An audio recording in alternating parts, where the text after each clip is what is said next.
Alors, j'en ai parlé déjà rapidement, mais je reviens là-dessus, avec ma conversation impromptue sur un banc de la rue de Tolbiac avec Jean Maruani, qui est un chercheur éminent dans son domaine, euh, des sciences dures, si on peut dire, mais qui, quand il aborde les questions liées à l'étude des textes, notamment des textes bibliques et traditionnels, à des positions qui sont complètement dépassées. C'est intéressant. Alors, il m'a dit, oui, mais ce sont des faits. Alors, c'est-à-dire que lui, son point de vue, c'est que il faut partir des documents qu'on connaît et de les prendre tels quels. Mais ça, c'est un raisonnement qu'on peut avoir dans le domaine des sciences dures. Parce qu'en général, dans les sciences dures, le phénomène qu'on existe, il n'a pas été altéré par les hommes. Il n'y a pas eu de déperdition.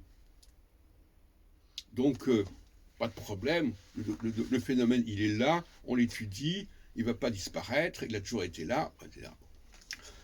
Mais dans le domaine des sciences religieuses, des sciences traditionnelles, ce n'est pas comme ça qu'il faut travailler.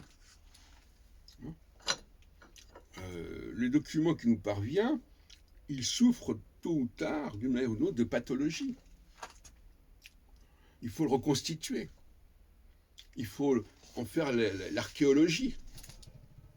Et ça, Maruani n'a pas compris cela. Il parle de spéculation dès lors qu'on essaie de décortiquer, d'éplucher le document. Et ça c'est un défaut. C'est intéressant parce que les gens qui sont dans les sciences dures, finalement, ils ont besoin de ce garde-fou. C'est-à-dire que finalement, les sciences dures, c'est travailler avec un filet. Voilà, les choses sont là, elles sont restées là, il n'y a pas de problème. Et dès qu'ils abordent, pour quelque raison que ce soit, les documents, les textes, alors là, ils sont complètement dépassés. Parce qu'ils ne savent pas sur quel pied danser. Ils croient que la Bible, c'est comme l'étude de la Lune. Voilà, on a la Lune, voilà, elle est là sous nos yeux, on va l'observer avec des lunettes, etc. On va même aller dessus. Et c'est pareil pour la Bible. C'est n'importe quoi. Et c'est pas comme ça qu'on traite ces documents. Il y a plusieurs questions à se poser. Qu'est-ce qui a été ajouté à ces documents au cours des siècles? Et qu'est-ce qui a été enlevé à ces documents? Vous me direz, mais comment peut-on le savoir? Il y a une méthodologie à développer à ce niveau-là, voyez-vous, à acquérir. Parce que je l'ai conseillé à Marny, il faudrait quand même que vous preniez des cours de méthodologie, d'histoire des textes, de textologie, parce que ça ne va pas. Et contrairement à ce qu'on croit, quand on ne fait pas ce travail d'élagage, de décantation, de décryptage, on est dans le roman. Quelqu'un qui ne fait pas ce travail de toilettage, il va dire des énormités.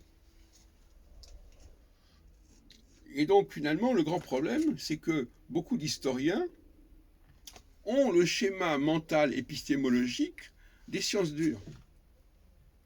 Et ils croient qu'ils sont très rigoureux en se tenant aux documents qui sont là, et en plus, en les prenant pour acquis, à partir du moment où, par exemple, je sais pas, on a pu rajouter quelque chose à un document, eh ben ce rajout, il va être entériné. Parce qu'il est ancien, parce que, bon, c'est ça. Donc finalement, ils ne savent pas remonter le temps, ils ne savent pas comment s'y prendre, et par conséquent, ils en restent à des positions, à des corpus qui sont complètement incomplets, insuffisants, parasités par des éléments rajoutés, perturbés par des choses qui ont été supprimées ou modifiées, et ils se sentent totalement impuissants par rapport à tout ça.